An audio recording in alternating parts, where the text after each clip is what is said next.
In our previous lesson, we talked about the workspaces. Now I only want to talk about the menu, about the Photoshop menu. I do not want to explain every option into detail. I rather want to show you guys why we have the menu and what is available in the menu. All right, let's move all the way to the top. Here you guys can see this white line with a few options. This is the menu, pretty much as with every program. All right, so let's go right away to Photoshop CC, and you'll see some texts here are dark and some are grayed out. So this means this is available, all the dark ones, and the grayed out are not available right now. They are available if you have selected a canvas or a certain layer, and sometimes the options are just not available because you haven't selected the right layer. If you have selected the right layer, these options will get available. All right, so let's have a look here also. You can see there's a ton of options here that are grayed out because currently we have nothing open and we have no layer selected whatsoever. But that is fine. For now, we don't need to worry about that. I just want to talk roughly about all the sections. So let's start right away with Photoshop CC. Photoshop CC, it's all about the software again. Like you can see, about, preferences, service, and quit Photoshop or even hide. One more thing to mention in here right now is the preferences. If you are completely new to Photoshop, you do not need to play around in here. It's maybe something for the future. But for now, it's just good to know that your preferences are all set in here. And if you need to change something because you don't have performance or something, you'll need to go to performance and change it here. Or if something with file handling does not work on your side, Google about it. Google about what software you have and also what version of Photoshop, and then add your specifications in here. But for now, it's just good to know that the general preferences are here. And when you're a beginner, you don't need to worry about this interface at all. Okay. Let's go back to File. I also, like I said, I don't want to go through every single option. It's obviously self-explanatory. You just need to read what's on here. Basically, under File, you can again create new canvases and do a lot of things with canvases or individual layers. Also, quickly want to go to Automate, Batch Process, again with a few layers, create a PDF presentation, lens correction, merging to HDR, or even contact sheets. That's all available also under here. Like I said, I'm not going to talk in detail about every option here. Throughout the course, we'll often go to the menu and work with it. And then through that, you will learn the menu in and out. Because at the beginning, it's not really necessary to know every single button in Photoshop. If we go to Edit, you guys can see this has a lot to do with current layers. If you want to copy, paste, fade, align layers, blend layers, or do something certain with this. Also, one more thing down here, color settings, keyboard shortcuts, menu, and toolbar. So these 4 options are also pretty interesting, also assigning profiles. More about that later in the course. And after this lesson, I still want to touch base quickly with the menu option down here. Let's head over to Image. Again, Image has everything to do also with layers again. What type of mode are you currently working on? What is your image size, the canvas size, if you want to rotate, if you want to crop, trim. Some of these tools that are in here are also available from the toolbox on the left-hand side, but often it's a kind of a preference wherever you're going to go to the toolbox or into the menu bar. All right, so again, like you can read here are also a few more options that you can use on your individual layers. Now, let's head also back to layers itself. This has to do more with the layers in the layer palette that you'll have later here. Say, for instance, you want to fill a certain layer, you can also do this option from here. You want to create a layer mask, you can do this option from here. Or if you're going to group layers, ungroup layers, lock layers, link layers, merge layers. So every option is also available in here. But remember, Photoshop has many different ways of how you can work. You can either just work with Photoshop shortcuts, with the keyboard shortcuts. You can either work just here on the right-hand side with right-click, or you can work from the top menu bar, or again, you can also work from the toolbar. I'm dedicating another whole lesson just on that in the future on this course here. It might come in one of the next few lessons.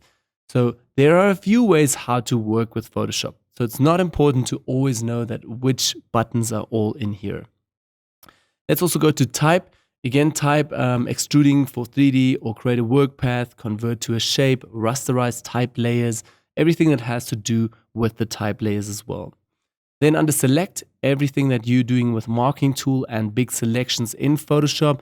In Photoshop, you are mostly working with selections and cutting things out, copy pasting, adding selections then come in really, really handy. So a lot of selections, it's good to know that a few options are here, like deselect, select, inverse your selection, find other layers, or the color range of the layers, or even modifying your selection, transforming, load, and save. A lot of different options. Like I said, throughout the course, we'll work a lot with the menu and you'll get to learn it even better.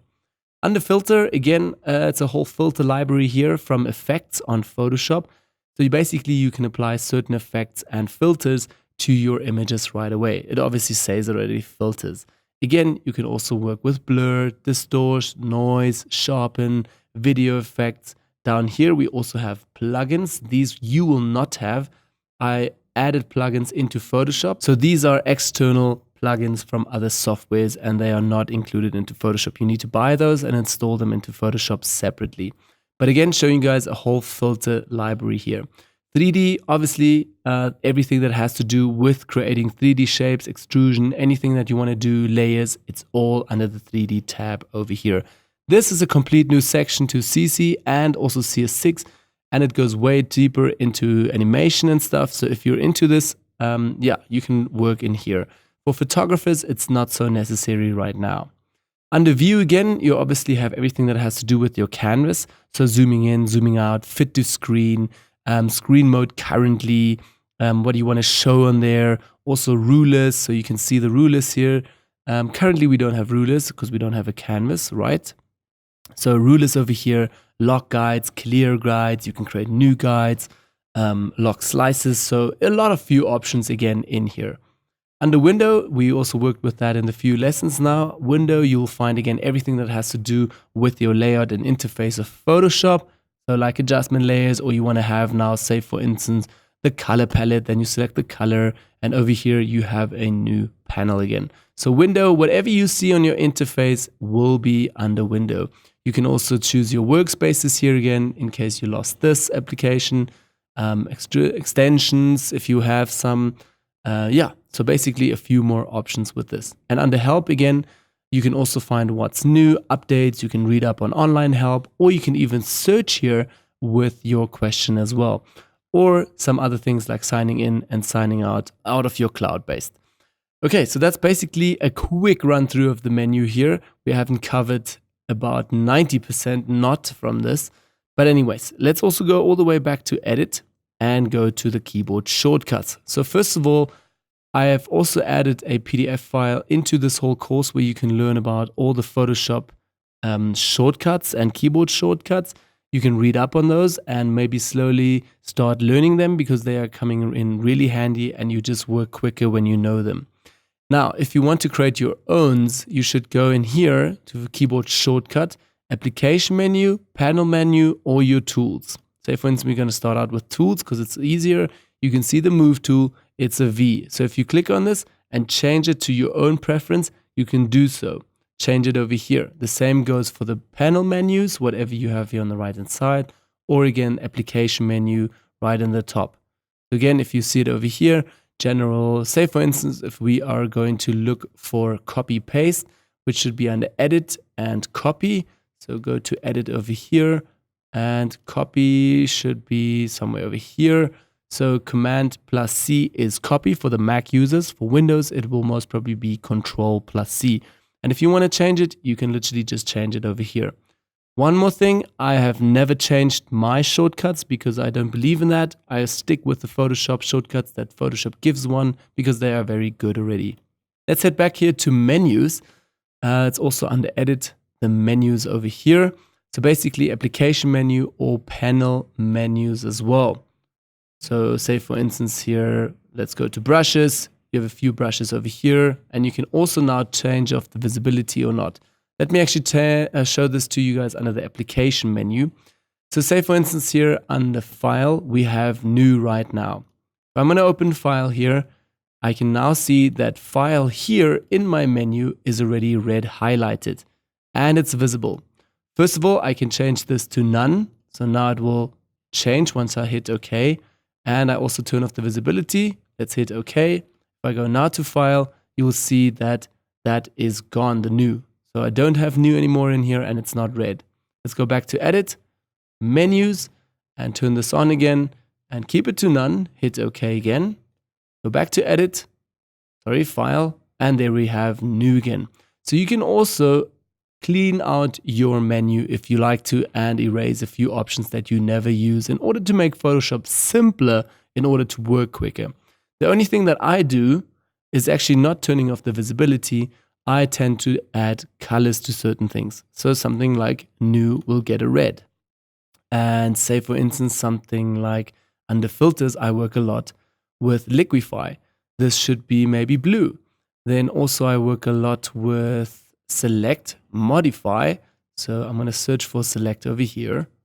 Go all the way down and find modify. There we go, modify, and change this also to an orange. And once I've done all of my steps here, all of the important things that I need to do, I'm going to hit OK, and right away it will be accepted. Again, under file, new, you can see the color is also changed in here. If I go to select, modify, it changed already. If I go to filter, liquify, it has changed the color. So this helps me when I work later in Photoshop and I quickly need to go to liquify. I can just go up filter. I don't need to read, oh, the blue one, select, and great, I have my tool. So this really helps me to just speed up on my current Photoshop workflow. This is not so important when you're starting out, but once you have established a good working base with Photoshop, I would go in and change this and customize this to your own preference. Great. So once you have all of that, remember again, when you also save your workspace, include the menu. So when you go to this workspace, your colors in the menu and your options will all be available.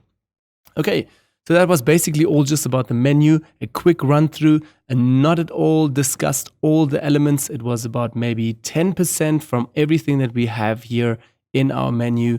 I don't want to go step by step through this and bore you. Throughout the course, we'll use this quite a lot and you'll get to know the menu as well.